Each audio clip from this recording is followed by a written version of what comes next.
2026 ne sera pas une belle année par hasard. Elle sera le résultat de décisions intentionnelles que tu vas prendre par rapport à ton année.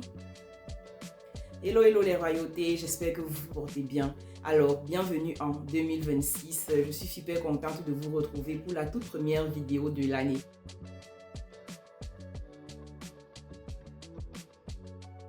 Dans cette vidéo, je vous parle des différentes leçons que j'ai apprises en 2025 et que je vais continuer à appliquer en 2026 pour en faire une année réussie. Parce qu'une année réussie, ce n'est pas le fruit du hasard, mais c'est l'enchaînement de plusieurs décisions, plusieurs intentions, plusieurs actions qu'on a mis sur pied. Allez, c'est parti. Donc, comme je te disais dans cette vidéo, j'ai appris plusieurs leçons en 2025 et durant les années précédentes. Et il y en a quelques-unes que je compte bien appliquer en 2026 pour en faire une année réussie.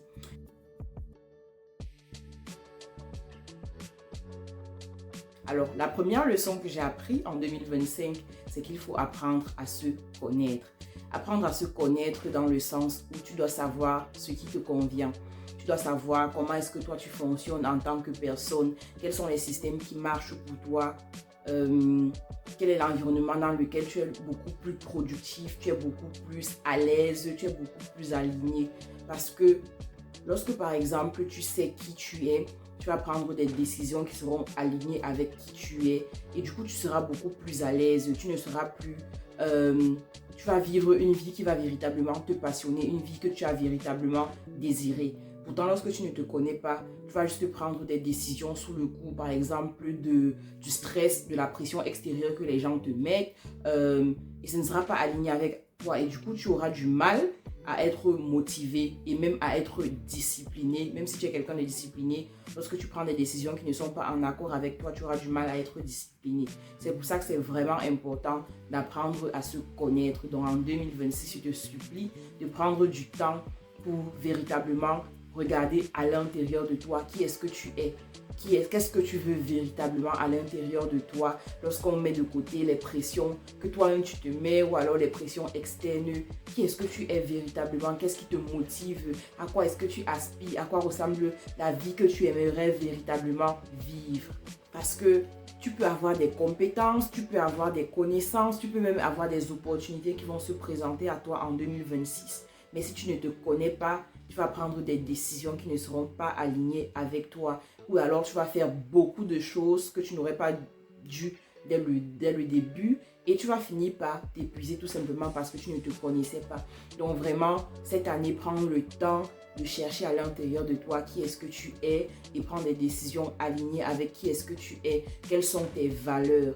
Donc en 2026, ne cherche pas d'abord la performance, ne commence pas à courir d'abord directement après les objectifs, mais cherche plutôt à être aligné avec ton identité réelle, avec tes valeurs profondes. Et lorsque tu seras aligné, lorsque tu seras dans la bonne direction, tu pourras là maintenant commencer à performer. Ce sera beaucoup plus aisé, tu vas voir que tu feras un peu moins d'efforts, ou alors les efforts que tu ferais habituellement pour peu de résultats, tu vas faire les mêmes efforts et tu vas obtenir beaucoup plus de résultats.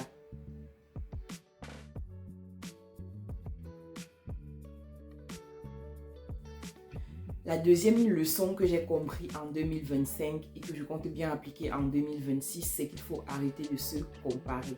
Ça semble évident comme ça de le dire, on le dit tout le temps, moi je savais déjà ça, mais je l'ai vraiment expérimenté en 2025 et particulièrement quand j'ai lancé la chaîne YouTube.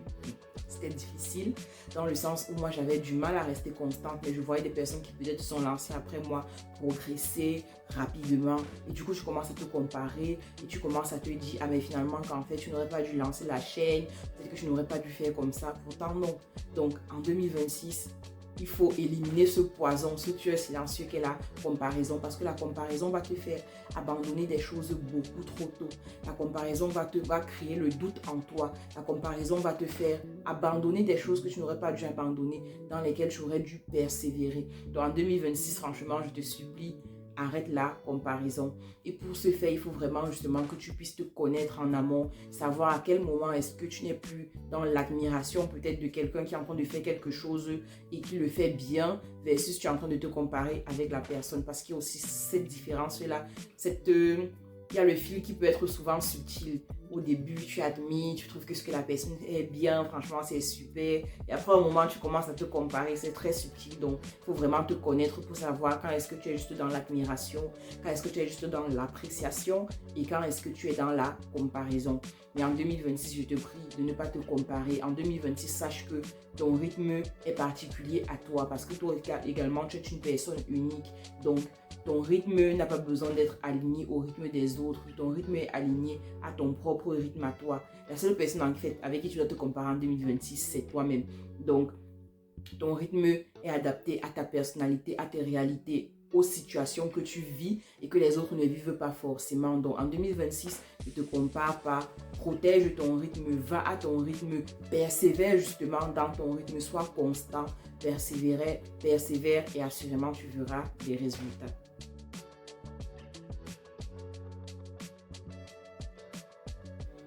Alors la troisième leçon que j'ai appris en 2025 et que je compte bien appliquer en 2026, c'est être visible et savoir se vendre. Alors, être visible, savoir se vendre ne veut pas forcément dire qu'il faut aller sur les réseaux sociaux. Ça ne veut pas dire que partout là où tu passes, tu es en train de parler de toi, non du tout. Mais ça veut juste dire qu'il faut être stratégique. Alors, si tu as des compétences, si tu as des connaissances dans un domaine particulier et que tu aimerais mettre en valeur, n'hésite pas à les mettre en valeur. Ça ne veut pas forcément d'y aller sur les réseaux sociaux, mais même dans ton travail, par exemple, apprends à mettre en valeur ce que tu fais et ce que tu fais bien. Même autour de toi, lorsque tu parles peut-être à des amis, lorsque tu rencontres des personnes, n'hésite pas à présenter cette partie de toi qui fait des choses bien. Le monde a besoin de personnes qui font de belles choses. Le monde a besoin de connaître ces personnes-là qui apportent de la valeur, qui font des choses innovantes, des choses admirables et tu en fais partie. Donc en 2026, arrête de te cacher. En 2026, arrête de te dire que les opportunités vont venir te trouver dans ton salon.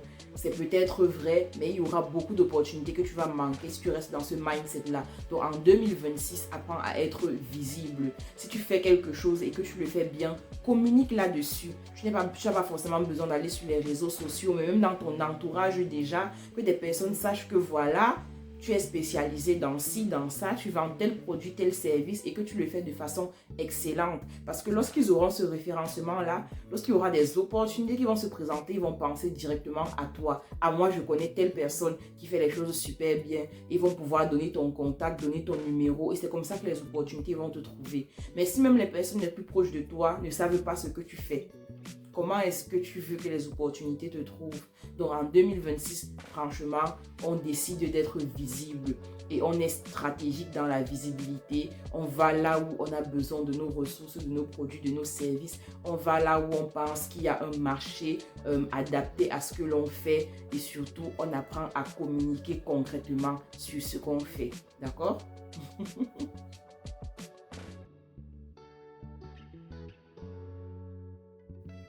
La quatrième leçon que j'ai appris en 2025 et que je compte bien mettre en place, enfin continuer de mettre en place parce que j'ai déjà commencé en 2026, c'est le fait d'oser. En 2026, il faut que tu oses. Ces idées que tu as, ces projets que tu as, que tu notes dans ton cahier d'idées depuis des lustres doivent voir le jour. Alors, je ne dis pas qu'il faut être dispersé, que tu dois te lancer dans 100 000 choses au même moment, mais choisis une ou deux choses et en 2026, ose par rapport à ces choses-là. Ose te lancer, ose mettre en place ce projet, ose parler de toi. En 2026, je veux que tu sois une personne courageuse. En tout cas, moi, en 2026, je suis une personne audacieuse, je suis une personne courageuse. Dès que je pense à quelque chose, si c'est faisable, je vais essayer de le faire. Alors, je ne dis pas qu'il ne faut pas se préparer. Bien sûr qu'il faut se préparer, mais la préparation ne doit pas être une excuse pour ne pas mettre sur pied ce que tu dois faire. Parce qu'il y a des choses qu'on fait, tu ne pourras comprendre que lorsque tu seras en train de les faire. Il y a des ressources qui ne vont te trouver que lorsque tu seras déjà en chemin dans la bonne direction où tu dois aller. Donc, en 2026, refuse le statu quo, refuse de rester sur place. En 2026, sois courageux. En 2026, ose et je suis sûre que tu vas réussir. Et même si tu ne réussis pas, si tu échoues, ce sera des leçons que tu auras appris. Tu auras appris que non, il ne faut pas faire comme ça, il faut plutôt faire comme si. Et ce sera justement une expérience en plus qui va venir étayer en fait la personne que tu es, la façon dont tu fais un travail, dont tu rends un travail. Donc vraiment, je te supplie en 2026, Sois une personne audacieuse. Ose faire les choses, ose te lancer et au pire des cas, tu vas échouer. Ce n'est pas grave si tu échoues, tu auras appris. Tu sauras donc pour la prochaine fois qu'il ne faut pas faire de cette façon-là, mais qu'il faut plutôt le faire d'une autre méthode.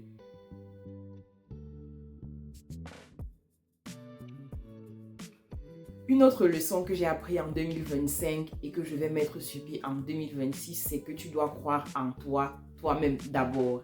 Alors, c'est bien vraiment d'avoir un entourage qui est vraiment attentif à toi, un entourage qui va t'encourager, qui va te dire oui, tu peux le faire, un entourage qui va te pousser, te motiver. Mais la première personne qui doit te motiver, c'est d'abord toi, royauté. Tu dois être la première personne qui chaque matin te dit tu peux y arriver, tu vas y arriver, tu as été appelé à le faire et tu vas le faire. Tu dois être cette première personne-là dans ta vie.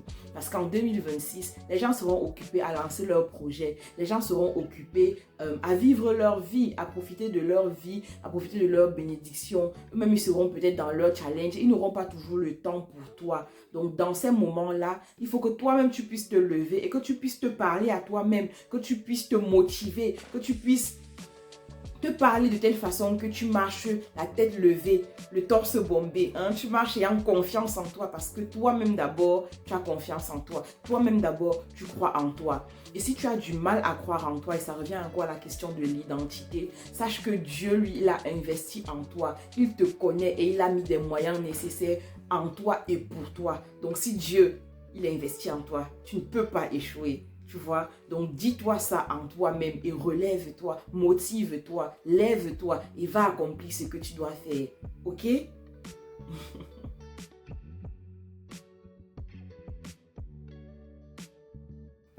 Une autre décision, du moins une autre leçon que j'ai appris en 2025 et que je compte bien appliquer en 2026, c'est le fait d'apprendre à dire non et surtout à poser des limites.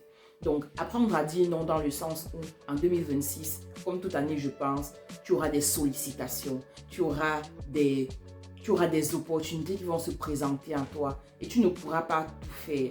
Donc, il faut que tu apprennes à dire non à certaines choses. Et ces choses-là, justement, tu dois dire non aux choses qui ne vont pas te faire grandir, aux choses qui ne vont pas nourrir ton énergie, aux choses qui ne vont pas t'apporter de la valeur ajoutée. Tu dois pouvoir dire non à cela.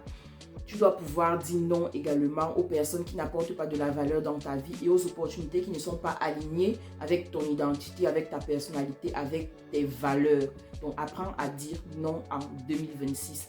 Ça va t'aider à protéger ta valeur, à protéger ton énergie, à protéger ta personne. Et lorsque tu vas protéger cela, tu vas voir que tu auras beaucoup plus de temps pour pouvoir le mettre sur des projets qui en valent la peine, pouvoir investir dans des relations qui en valent la peine ou alors qui vont te propulser à un autre niveau.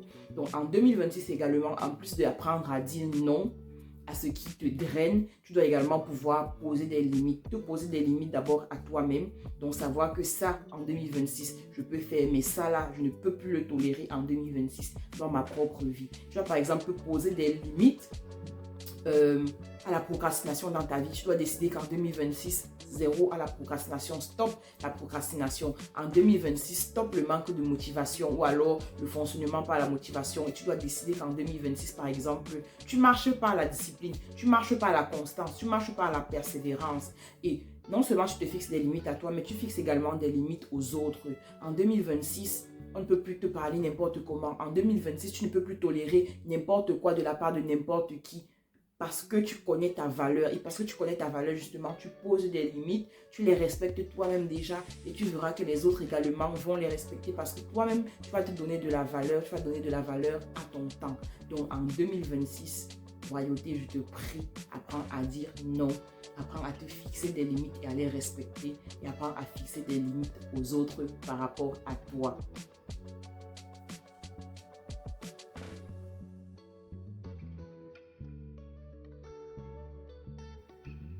La septième leçon que j'ai appris en 2025 et que je compte bien appliquer en 2026, c'est que tu dois apprendre à te reposer lorsque tu es fatigué et pas lorsque tu es sur le point de craquer. Donc en 2025, j'ai vraiment été beaucoup fatiguée. C'est une année où j'ai été vraiment super fatiguée. Mais justement, dans ces moments de fatigue-là, je prenais à chaque fois le temps de me reposer, le temps de Il y a des moments où je laissais tout et juste j'allais me reposer. Et après, je revenais, je l'ai continué. J'ai appris vraiment que ce n'est pas grave d'apprendre à se reposer. C'est justement lorsque tu te reposes, que tu nourris ton énergie, que tu te ressources et que tu peux revenir travailler à nouveau sur les projets, au travail, etc. Donc, en 2026, chère royauté, je te prie vraiment de prendre des temps de repos. Le repos, ça peut être dormir suffisamment. Il faut que tu dormes suffisamment. Mais le repos, c'est aussi peut-être prendre du temps off des réseaux sociaux, un temps vraiment où tu te reconnectes à toi-même. Ça peut être des temps de retraite personnelle, ça peut être des temps de voyage, mais pas vraiment les voyages où tu coupes à tout, mais vraiment ces voyages-là qui vont te permettre de te ressourcer, de te reconnecter à toi-même. Donc en 2026, royauté, je te prie vraiment, prends le temps de te reposer. Lorsque tu es fatigué, n'attends pas d'être sur le point de craquer ou de faire un burn-out pour te reposer. Non, vraiment, protège ton énergie. Parce que lorsque tu seras également en forme, tu vas pouvoir prendre de meilleures décisions sur le plan financier. Tu vas pouvoir être plus productif au travail et dans l'ensemble de tes projets. En tout cas, tu vas pouvoir performer dans toutes les sphères de ta vie. Donc vraiment, prends le temps de te reposer en 2026. Moi, je vais prendre ce temps-là et j'espère que toi aussi.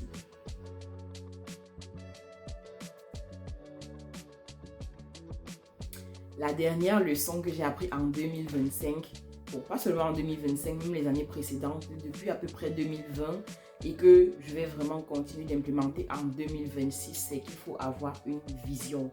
Tu ne peux pas juste fonctionner comme ça, comme une voiture. Chaque matin, on vient la démarrer, elle ne sait pas là où elle va aller, mais elle suit juste le conducteur. Tu ne peux pas continuer d'avancer comme ça dans ta vie. Toi, tu as besoin d'avoir un plan. Tu as besoin d'avoir, avant même le plan, tu as besoin d'avoir un but. Tu as besoin de savoir où est-ce que tu veux aller. Et je vais donc te poser pour cela quelques questions. Où est-ce que tu te vois à la fin de cette année? Où est-ce que tu te vois à la fin de cette décennie, donc d'ici 2030? Où est-ce que tu te vois en 2035, 2040?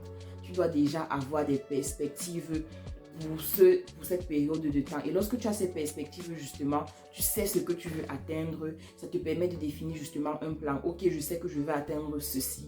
Et donc, pour cela, je me définis un plan à court, à moyen et à long terme. Et en fonction de ton plan, tu te définis des objectifs. Et en fonction de tes objectifs, tu mets en place des actions concrètes au quotidien qui vont te rapprocher justement de la réalisation de ce plan, de ce but-là.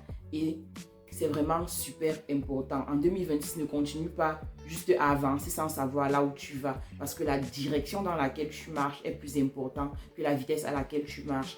Donc, comme je te le disais, c'est vraiment une des grandes leçons que j'ai appris durant les 5 dernières années et que je vais continuer d'implémenter cette année. C'est vraiment important d'avoir un but, d'avoir une vision, d'avoir un plan avant d'avoir des objectifs et avant de mettre en place des actions. Et donc voilà, majesté, voilà, chère royauté, tout ce que j'avais prévu de te partager dans cette vidéo. C'est vraiment l'ensemble des leçons que moi j'ai retenues de 2025 et des différentes années précédentes et que je compte bien implémenter en 2026 pour en faire une année réussie. Toi, de ton côté, je suis sûre que tu as vécu également de belles expériences et que tu en as tiré des leçons parce que les royautés sont sages.